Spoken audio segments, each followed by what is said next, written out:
Mid day prime নিয়ে ফিরে এলাম বিরতির পর। এবার যে খবর দিকে চোখ রাখবো, ডুবতে বসেছে যোশীমঠ। সেখানকার একের পর এক বাড়িতে ফাটল দেখা দিয়েছে। যেদিকেই চোখ যায় শুধু ফাটল আর ফাটল। যে কোনো মুহূর্তে তলিয়ে যেতে পারে হিমালয়ের কোলে এই ছোট্ট জনপদ। কার্যত ভয়ঙ্কর বিপদের মুখে গোটা উত্তরাখণ্ড। ভিটে মাটি ছেড়ে এক রাশ অনিশ্চয়তাকে সঙ্গী করে অন্যত্র মাথা গোঁজার ঠাঁই নিতে হয়েছে বাসিন্দাদের। রীতিমতো ঘুম উড়েছে সেখানকার মানুষের।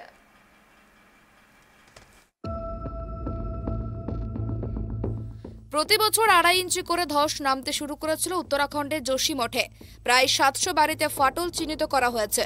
আরও 86টি বাড়িকে বিপজ্জনক বলেও ঘোষণা করেছে প্রশাসন। জানা গিয়েছে 86টি বাড়িকে বিপজ্জনক বলে ঘোষণা করার পাশাপাশি সেগুলিকে ইতিমধ্যেই চিহ্নিত করা হয়েছে।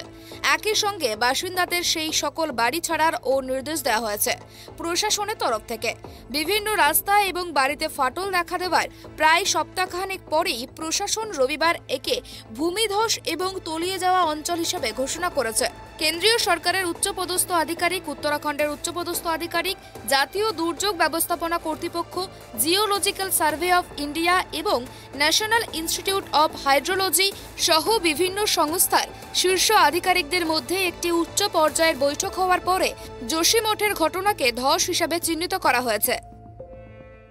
हमेशा मतलब ये कई सालों से 90-95 साल से यहीं रह रहे हैं, मतलब यहीं पे रह रहे हैं। हाँ, पुराने लोग, हाँ, पूरा परिवार यहीं है, यहीं पे रहता है। अच्छा, ये घरों की हालत हम लोगों ने देखी है, क्या दिक्कत है इन घरों? ये घरों के जो है ये जमीन जो है धसकते चले जाने में बहुत ज़्यादा नुकसान हो रहे हैं। मतलब यह है कि हम लोगों का जो है जितने बार भी हम इसमें पैसा लगाएं या कुछ करें तो वो सारा व्यर्थ जा रहा है। हमने प्रशासन को भी कई बार मतलब जो है अर्जी दे दी है, लेकिन उन्होंने हमारे तरफ से कोई सुनवाई नहीं करी है। हमारे इस तरीके का रोजगार भी नहीं है जो मतलब हम इसको जो है सही कर पाएं और मतलब जो है बार बार हम इतना पैसा लगा पाएं, क्योंकि एक ठेली लगा है, एक इंसान है, उनके पीछे जो है 5-6 बच्चे हैं और एक बूढ़ी सास है, तो वो चल नहीं पाते हैं। उनके पैरों के बार अगर मुड़ गया, कुछ हो गया, गिर गया तो वो दिक्कत भी है इसमें। अब हम इतना ये नहीं है कि इस मकान को बार बार ठीक कर पाए। मतलब इस अब प्रशासन पे कई बार बोल दे तो उन्होंने 5,000 रुपये अभी थोड़े टाइम पहले दिए थे, तो उससे तो कुछ नहीं होता है। इसलिए हम इसको कैसे ठीक कर पाएंगे? और हमारे पास कोई रहने है तो यहीं रह, अभी थोड़े टाइम पहले दिए थे तो उससे तो कुछ नहीं होता है। इसलिए हम इसको कैसे ठीक कर पाएंगे? और हमारे पास कोई रहने है तो यहीं रहना है। बच्चे हैं छोटे छोटे, अब इन बच्चों के साथ में मतलब यह है कि हम रिक्स में रह रहे हैं। समस्याओं का इसका हमको जो है अब जोशीमठ के तरफ तो देखभाल हो रही है, लेकिन हमारे ये कुछ परिवार हैं इधर पे जिन लोगों के तरफ कोई देखभाल नहीं हो रही है। और सारे लोग जो है मजबूर है कि मतलब जो है इसको कितनी बार ठीक करा पाएंगे हम। एक बार अभी हमने मकान पे पैसा लगा के, इतना ज़्यादा पैसा लगा के, लेकिन वो भी बैठ चुकी है। इसलिए हम बहुत ज़्यादा है कि इस तरीके से हमारे तरफ थोड़ा ध्यान दिया जाए। सरकार से हमारी यही वो है कि जो है इस चीज़ को देखा जाए। बच्चे हैं, रिक्स अगर कुछ बात हो गई तो फिर इसका जिम्मेदारी कौन लेगा, इस तरीके से। अच्छा, ये बताइए कि दरारें आनी कैसे शुरू हुई, कैसे पता चला आप लोगों की? हम लोगों ने भी देखा कि दरारें बहुत हल्के हल्के दरारें आते वो एकदम से खुलती चले गई।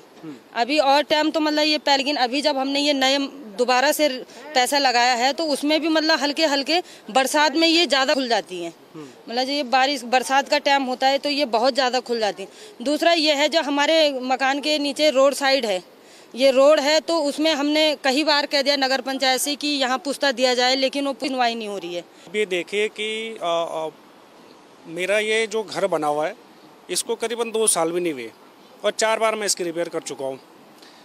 अच्छा, दूसरी चीज़ आप देखिए कि यहाँ पे ये मैं आपको मीडिया की दिखाना चाहूँगा कि जो पीछे भाई साहब का मकान है ये अभी अंडर कंस्ट्रक्शन है, कि भी काम चल रहा है। और आप देखिए नगर पालिका ने जब ये नीचे की सड़क बनाई होगी तो सड़क बना के छोड़ी, ऊपर से ज़मीन खिसक रही है, उसका कोई ट्रीटमेंट नहीं हुआ, ना तो वहाँ सुरक्षा दीवार है। कई बार हम लोग प्रशासन से कई बार नगर पालिका को एप्लीकेशन दे चुके हैं कि भाई आप इसकी सुरक्षा का कुछ करिए, कि या तो सुरक्षा दीवार, ना यहाँ पानी की निकासी की कोई परेशानी वो सॉल्यूशन है। पानी की निकासी भी नहीं है, जो पानी है वो ज़मीन में बैठ रहा है। सड़क से करीबन 1 फीट ज़मीन नीचे बैठ चुकी है। कभी ये छोटे छोटे बच्चे हैं, कभी अगर कुछ मिस हैपनिंग होगी तो हम लोग कहाँ जाएंगे? कभी आजकल जैसे भूकंप के झटके आप देख ही रहे, इतना आ रहा है कि थोड़ा सा तगड़ा झटका आ गया तो सारा बैठ जाएगा। ये अभी जो चाहे प्रशासन हो, चाहे गवर्नमेंट हो, चाहे सेंट्रल गवर्नमेंट हो, सभी का ध्यान चाहे जोशीमठ तरफ है या इधर बहुगुणा नगर की साइड है, इधर अभी ना तो प्रशासन देखने आया हुआ है, ना मीडिया में ये बात अभी आई है कि भाई यहाँ पे इतना नुकसान हो रहा है। तो हम ये कहना चाह रहे हैं कि भाई प्रशासन हो चाहे गवर्नमेंट हो, इसका ट्रीटमेंट करे। इन लोगों से हमने खरीदा है और हम जो है आज हम भी परेशान हैं साथ साथ, बेचारे ये तो बहुत परेशान है। दरअसल में जो है ज़मीन की स्थिति ऐसी है, ये ज़मीन यहाँ नीचे से रोड कटी है, ऊपर से ड्रेनेज का सिस्टम इनने बहुत, नगर पालिका ने बहुत गंदा कर रखा है। तमाम जितने स्कवर हैं यहाँ सारे बंद हैं सर। हमने वार्ड मेंबर को बता दिया है, PWD वालों को बता दिया है, कभी बोल रहे हो कि वो डालेंगे। दरअसल में रोडों की स्थिति ये क्या बोलते हैं, नंदा सैंड वाली रोड से लेकर के केवल एक ही ड्रेनेज सिस्टम है जो नाला आता है, इधर इस पर डालते हैं। बाकी जहाँ जहाँ पे स्कवर है लोगों ने मकानें बना दी हैं। तो ये बड़ी स्थिति है कि जो रोड वाली है वो रोड की स्कवर होते हैं, स्कवर नहीं खुल रखे, डायरेक्ट पानी एक साइड को आता है। इससे भी ये इस जगह पे बहुत बड़ा दबाव है, क्योंकि सारा पानी इधर से निकलता है। पूरे शहर का पानी नंदा सैंड नोटिस से होते हुए, इंटर कॉलेज से होते हुए, तमाम तहसील से होते हुए पानी यहाँ दबाव इस पे है। सारे स्कवर इनने बंद कर रखे हैं। अब किसने कर रखे हैं ये भगवान जाने। हमने कई बार PWD को एप्लीकेशन दे दी, वार्ड मेंबर को बताते हैं, नगर पालिका को हमने चिट्ठी दी, सुनने वाला नहीं है सर। और ये जब जगह खिसकती जा रही। दूसरा, इन्होंने यहाँ नीचे से एक रोड निकाली वाले वार्ड के लिए, यहाँ से जो है रोड निकाल रखी है ये प्रयागराज से। तो इन्होंने सीधे रातों रात कटवाया, JCB से कटवाया, मशीनों से। इस पे ब्रश वाल नहीं थी ये बिल्कुल, और रोड आज भी चालू है सर ये। तो कुछ आप कर रहे हैं मशीन से करो। मशीन से पहले तो पहाड़ के अंदर मशीनें बंद होनी चाहिए सर। भारी भरकम जो मशीनें हैं वो बिल्कुल बंद होनी चाहिए। यही नहीं, जोशीमठ की भी है, सब जगहों की यही हाल है। बड़ी मशीनों से काम करवा दे रहे हैं रातों रात, पूछते उसमें दे नहीं रहे हैं। ज़मीनें जो है मकान लोगों के मकान ऊपर से बने, नीचे से रोड बना दे रहे हैं खुलेआम। और ये बड़े बड़े जो ठेकेदार हैं वो कर रहे हैं, और उसमें जो है सेफ्टी का कोई वो नहीं रख रहे हैं। एक सेफ्टी वाल नहीं दे रहे हैं, दूसरा क्या है कि पानी का जो वो होता है स्कवर बोलते हैं पहले, अब पता नहीं कैसे JE हैं, कैसे यहाँ AE आ रहे हैं, कैसे वो रोड पास हो रही, कैसे पेमेंट हो रहा भगवान जाने। और इसका भुगतान तमाम जो है जितने बेरोजगार लोग हैं जिन्होंने लोन लेकर के अपनी मकानें, उनको क्या मालूम है कि कौन सी उन्होंने वाली, हमने भी ली, बनाया, और तमाम जो है उसका जो है फ़र्क जो है आम जनता हम लोगों पे पड़ रहा सर। जोशीमठ থেকে 80 কিলোমিটার দূরে কর্ণপ্রয়াগেও একাধিক বাড়িতে ফাটল দেখা গিয়েছে। দেরাদুনের Indian Institute of Remote Sensing 2 বছর ধরে এক গবেষণায় দেখা গিয়েছে যে যোশীমঠ এবং এর আশেপাশের অঞ্চলগুলি 6.5 সেন্টিমিটার হারে মাটির নিচে বসে যাচ্ছে, যা প্রতি বছর হিসাবে 1.5 ইঞ্চি। রবিবার পর্যন্ত যোশীমঠের 68টি পরিবারকে অস্থায়ী ত্রাণ কেন্দ্রে সরিয়ে নেওয়া হয়েছে। शीघ्रई आरो 90 जनके सरिये नेওয়া হবে বলেই প্রশাসনের তরফ থেকে জানানো হয়েছে। जो पानी की रिसाव हो रही थी JP के बगल में, इस रिसाव की जो क्वांटिटी है इसको लगातार हम लोग माप रहे हैं। और संडे के दिन ये 570 LPM था और वो रोज़ घट रहा था, और कल सुबह इसकी माप 370 पे आ गया था, और कल शाम को और घट करके 250 LPM पे आ गया है। और उसके साथ साथ 7 तारीख के बाद कोई भी नया दरार डेवलप नहीं हुआ है। जो पुराने दरार है उसकी आकार नहीं बढ़ी है। ये अच्छी बात है। बाकी तो वैज्ञानिक और एक्सपर्ट्स जो हैं बता पाएंगे, लेकिन अगर हम मोटे तौर पे देख रहे हैं तो फर्दर इसमें एग्रेवेशन नहीं हो रहा है, जो कि एक अच्छे संकेत के रूप में मैं मान रहा हूँ। सर, जो राकल तोड़ने की बात हो रही थी, कब तक उम्मीद समझे? देखिए, जो 2 बिल्डिंग है, अभी इन लोगों से वार्ता भी करेंगे।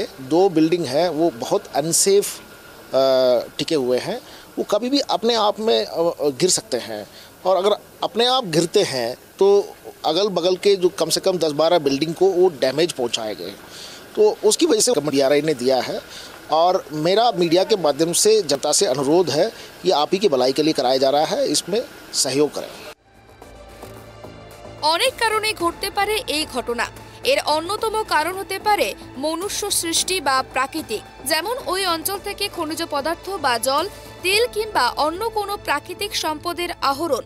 পাশাপাশি ভূমিকম্প, মাটির ক্ষয় এবং মাটির সংকোচনও এই ধসের অন্যতম কারণ। আমেরিকা ভিত্তিক সংস্থার ওয়েবসাইটে উল্লেখ করা হয়েছে যে এই ধরনের ঘটনা গোটা রাজ্য বা প্রদেশের মতো খুব বড় এলাকায় যেমন ঘটতে পারে, তেমনই ঘটতে পারে আপনার বাড়ির উঠানের কোণের মতো খুব ছোট এলাকাতেও। আর এই পরিস্থিতিতে প্রশ্ন উঠতে শুরু করেছে যে যোশীমঠের ধসের প্রকৃত কারণ কি। যোশীমঠে ধসের সঠিক কারণ এখনো জানা যায়নি।